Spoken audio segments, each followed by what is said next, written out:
ನಮಸ್ಕಾರ ವೀಕ್ಷಕರೇ, ನಿಮಗೆಲ್ಲ ಹುಬ್ಬಳ್ಳಿ MGR ಕಿಚನ್ಗೆ ಸ್ವಾಗತ. ನಾವಿವತ್ತು ನಿಮಗೆ ಬನ್ಸಿ ರವಾದಿಂದ ಮಸಾಲ ಉಪ್ಪಿಟ್ಟನ್ನ ಯಾವ ರೀತಿ ಮಾಡೋದಂತ ತೋರಿಸ್ಕೊಡ್ತೀವಿ. ಈ ರೀತಿಯಾಗಿ ನೀವು ಒಮ್ಮೆ ಉಪ್ಪಿಟ್ಟನ್ನ ಟ್ರೈ ಮಾಡಿ ನೋಡ್ರಿ. ಹಾಗಂದ್ರೆ ಇದನ್ನ ಯಾವ ರೀತಿ ಮಾಡೋದಂತ ಈಗ ನೋಡೋಣ ಬರ್ರಿ. ಈಗ ಮಸಾಲ ಉಪ್ಪಿಟ್ಟು ಮಾಡೋಕ್ಕೆ ಏನೇನು ಐಟಮ್ ಬೇಕಂದ್ರೆ ಇಲ್ಲಿ ಒಂದು 2 ರಿಂದ 3 ಉಳ್ಳಾಗಡ್ಡಿನ ತೊಗೊಂಡು ಸಣ್ಣದಾಗಿ ಹೆಚ್ಚಿಟ್ಕೊಂಡಿವಿ. ಆಮೇಲೆ ಹಸಿಮೆಣಸಿನ್ಕಾಯಿ ಒಂದು 8 ರಿಂದ 10 ಹಾಕೊಂಡಿವಿ. ನಾವು ಸ್ವಲ್ಪ ಖಾರ ಜಾಸ್ತಿ ಬೇಕು ಅನ್ನೋದಕ್ಕೆ ಜಾಸ್ತಿ ಹಾಕೊಂಡಿವಿ. ಖಾರಕ್ಕೆ ನಿಮಗೆ ಎಷ್ಟು ಬೇಕಲ್ಲ ಅಷ್ಟು ನೋಡಿಕೊಂಡು ಹಸಿಮೆಣಸಿನ್ಕಾಯಿ ಹಾಕೋರಿ.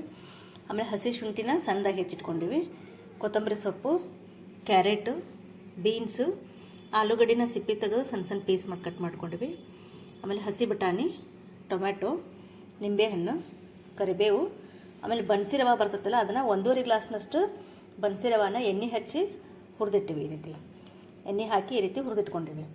ಆಮೇಲೆ ಇಲ್ಲಿ ಬೀನ್ಸ್ ಮತ್ತು ಮೆಣಸಿನ್ಕಾಯಿ ಕಟಿಂಗ್ ಮಾಡ್ಕೋಬೇಕಾರೆ ಬೀನ್ಸನ್ನ ಸಣ್ಣ ಸಣ್ಣ ಕಟ್ ಮಾಡ್ಕೊಂಡ್ರೆ ಮೆಣಸಿನ್ಕಾಯಿ ಸ್ವಲ್ಪ ಈ ರೀತಿ ಶಿಳಿ ಕಟ್ ಮಾಡ್ಕೋಬೇಕು. ಯಾಕಂದ್ರೆ ಸೇಮ್ ಕಟಿಂಗ್ ಆದರೆ ಗೊತ್ತಾಗೋದಿಲ್ಲ ಕಲರು. ಈಗ ಇದೆಲ್ಲ ರೆಡಿ ಐತಿ. ಈಗ ಒಗ್ಗರಣೆ ಹಾಕೊಳ್ಳೋಣ. ಈಗ ಒಂದು ಬಾಳ್ಗಿ ಒಳಗೆ ಎಣ್ಣೆ ಕಾಯ್ಕಿಟ್ಕೊಂಡಿವಿ. ಎಣ್ಣೆ ಸ್ವಲ್ಪ ಉಪ್ಪಿಟ್ಟಿಗೆ ಸ್ವಲ್ಪ ಜಾಸ್ತಿ ಹಾಕ್ಕೊಂಡ್ರೆ ಟೇಸ್ಟ್ ಅನಿಸ್ತೈತಿ. ನೋಡ್ಕೊಂಡು ನಿಮಗೆ ಎಷ್ಟು ಬೇಕಲ್ಲ ಅಷ್ಟು ಎಣ್ಣೆನ ಹಾಕೋರಿ. ಸ್ವಲ್ಪ ಉಪ್ಪಿಟ್ಟಿಗೆ ಯಾವಾಗಲೂ ಎಣ್ಣೆ ಮುಂದಿದ್ರೆ ಟೇಸ್ಟ್ ಅನಿಸ್ತೈತಿ. ಈಗ ಎಣ್ಣೆ ಕಾದ್ಮೇಲೆ ಇದಕ್ಕೆ 1-2 ಸ್ಪೂನು ಕಡಲೆಬೇಳೆ, 1-2 ಸ್ಪೂನು ಉದ್ದಿನಬೇಳೆ, ಸಾಸಿವೆ, ಜೀರಿಗೆ,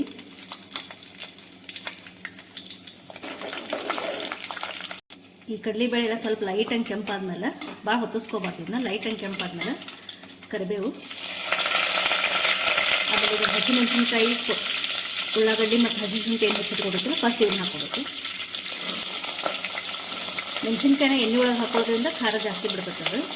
ಹೀಗಾಗಿ ಎಣ್ಣೆ ಒಳಗೆ ಫಸ್ಟ್ ಮೆಣಸಿನ್ಕಾಯಿನ ಹಾಕೋಬೇಕು. ಆಮೇಲೆ ಉಳ್ಳಾಗಡ್ಡಿ, ಹಸಿಮೆಣಸಿನ್ಕಾಯಿ,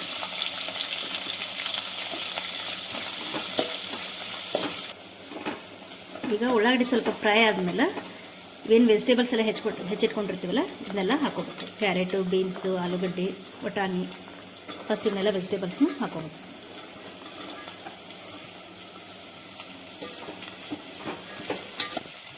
ವೆಜಿಟೇಬಲ್ಸ್ ಜಲ್ದಿ ಬೇಯಬೇಕಂದ್ರೆ ಸ್ವಲ್ಪ ಉಪ್ಪು ಹಾಕೋಬೇಕು. ಇದಕ್ಕೆ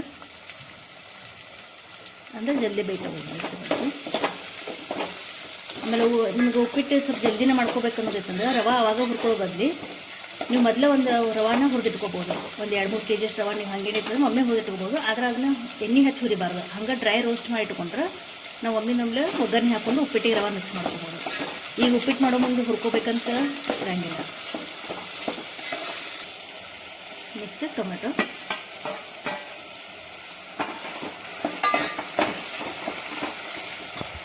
ಒಂದು 2 ನಿಮಿಷ ಪ್ಲೇಟ್ ಮುಚ್ಚಿಡೋನು. ಅಂದರೆ ವೆಜಿಟೇಬಲ್ಸ್ ಎಲ್ಲ ಬೇಯ್ಬಿಟ್ಟಿದೆ. ವೆಜಿಟೇಬಲ್ಸ್ ಎಲ್ಲ ಬಂದಾಗ ಈಗ ಇದಕ್ಕೆ ನೀರು ಹಾಕೊಳ್ಳೋಣ.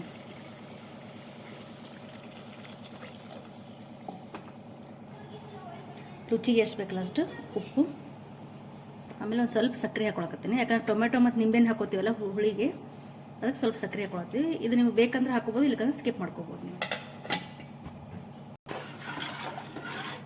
ನಿಂಬೆಹಣ್ಣು ರಸ, ಇಲ್ಲಿ ನೀರಿನ ಅಳತೆ ಎಷ್ಟು ಹಾಕ್ಕೋಬೇಕಂದ್ರೆ 1 ಗ್ಲಾಸ್ ರವೆ ತೊಗೊಂಡ್ರೆ ನೀವು ಉದುರಂಗೆ ಉಪ್ಪಿಟ್ಟು ಮಾಡ್ಕೊಳ್ಳೋರಿದ್ರಂದ್ರೆ 2.5 ಗ್ಲಾಸ್ ನೀರು ಹಾಕೋರಿ. ಅಥವಾ ಸಾಫ್ಟಾಗಿ ಮೆತ್ತಗಂಗೆ ಬೇಕಂದ್ರೆ 1/3 ಅಷ್ಟು ನೀವು ನೀರು ಹಾಕೋಬೇಕು. ಅದ್ರಾಗ ಬನ್ಸಿ ರವೆ ಅಲ್ಲ, ಆಮೇಲೆ ವೆಜಿಟೇಬಲ್ಸು ಎಲ್ಲ ಹಾಕಿರ್ತೀವಲ್ಲ, ಹೀಗಾಗಿ ಸ್ವಲ್ಪ ನೀರು ಹೆಚ್ಚಿಗೆ ಹಾಕ್ಕೊಂಡು 1/3 ಅಷ್ಟು ನೀರು ಹಾಕೋರಿ. ಸಾಫ್ಟಾಗಿ ಮೆತ್ತಗೆ ಬೇಕಾದ್ರೆ. ಇಲ್ಲ ಉದುರಂಗೆ ಉಪ್ಪಿಟ್ಟು ಬೇಕಂದ್ರೆ 1/2 ಅಷ್ಟು ಹಾಕೋಬೋದು. ಆ ಅಳತೆ ಹಾಕಿ ನೀವು ನೀರನ್ನ ಹಾಕೋರಿ. ಹಾಗೇನೇ ಸ್ವಲ್ಪ ಹೆಚ್ಚು ಕಡಿಮೆ ಆದರೂ ನೀವು ರವೆ ಹಾಕೋ ಮುಂದೆ ಗೊತ್ತಾಕತ್ತೆ ನಿಮ್ಗೆ. ತಿರ್ಗಿಸ್ಬೇಕಾದ್ರೆ ರವೆ ಹಾಕ್ತಿರ್ತಿರಲ್ಲ, ಅವಾಗ ಏನಾರು ಹಂಗೆ ಗಟ್ಟಿ ಅನ್ಸಕತ್ತೆ ಬಿಡ್ಬೋದು. ನೀವು ಅದು ಹೆಚ್ಚು ಕಡಿಮೆ ನೋಡಿಕೊಂಡು ಅಡ್ಜಸ್ಟ್ ಮಾಡ್ಕೊಂಡು ಹಾಕೋಬೇಕು. ಈಗ ಒಂದು ಪ್ಲೇಟ್ ಮುಚ್ಚಿಡೋನು. ಇದು ನೀರು ಕುದಿ ಬರಲಿ. ಕುದಿ ಬಂದಮೇಲೆ ಇದಕ್ಕೆ ರವೆ ಮಿಕ್ಸ್ ಮಾಡ್ಕೊಳ್ಳೋಣ. ಈ ರೀತಿ ಫುಲ್ ಕುದಿ ಬರ್ಬೇಕದು. ಹೆಸರು ಬಂದಾಗ ರವೆ ಮಿಕ್ಸ್ ಮಾಡ್ಕೋಬೇಕು. ಇಷ್ಟು ಕುದಿ ಬರಲಾದ ನೀವು ರವೆ ಮಿಕ್ಸ್ ಮಾಡ್ಕೊಂಡ್ರೆ ಉಪ್ಪಿಟ್ಟು ಗಂಟೆ ಆಗೋದು. ಅದಕ್ಕೆ ಈ ರೀತಿ ಪೂರ್ತಿ ಕುದ್ದ ಮೇಲೆ ರವೆ ಇದು ಹೆಸರು ಬಂದಮೇಲೆ ಈಗ ನಾವು ಅದಕ್ಕೆ ರವೆ ಮಿಕ್ಸ್ ಮಾಡ್ಕೊಳ್ಳೋಣ. ರವೆ ಹಾಕಿ ಹಿಂಗೆ ತಿರುಗಿಸ್ಕೊತಾ ಇರಬೇಕು.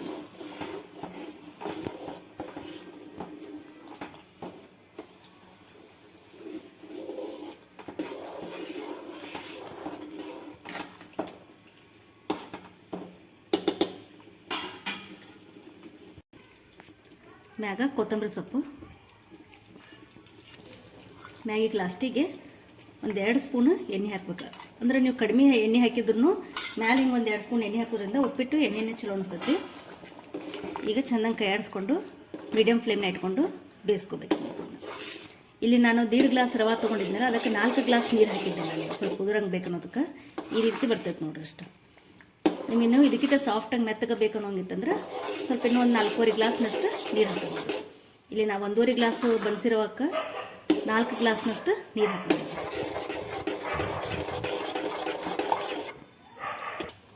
ಈಗಿಷ್ಟು ಈ ಅಳತಿ ಬಂದಮೇಲೆ ಫುಲ್ ಲೋ ಫ್ಲೇಮ್ನಾಗ ಇಟ್ಕೊಂಡು ಒಂದು ಪ್ಲೇಟ್ ಮುಚ್ಚಿ ಒಂದು 2 ನಿಮಿಷ ಬೇಯಿಸ್ಕೋಬೇಕು ಇದನ್ನು. ಅಂದ್ರೆ ರವೆ ಎಲ್ಲ ಬೇಯ್ತದೆ. ಈಗ ಬಿಸಿ ಬಿಸಿ ಆದಂಥ ಮಸಾಲ ಉಪ್ಪಿಟ್ಟು ರೆಡಿ ಆಗೈತಿ. ಈ ರೀತಿಯಾಗಿ ನೀವು ಒಮ್ಮೆ ಉಪ್ಪಿಟ್ಟನ್ನ ಟ್ರೈ ಮಾಡಿ ನೋಡಿರಿ. ನಮ್ಮ ರೆಸಿಪಿ ನಿಮಗೆ ಇಷ್ಟ ಆಗಿದ್ದರೆ ಲೈಕ್ ಮಾಡಿರಿ, ಶೇರ್ ಮಾಡಿರಿ ಹಾಗೂ ನಮ್ಮ ಚಾನಲ್ನ ಸಬ್ಸ್ಕ್ರೈಬ್ ಮಾಡಿರಿ. Thank you.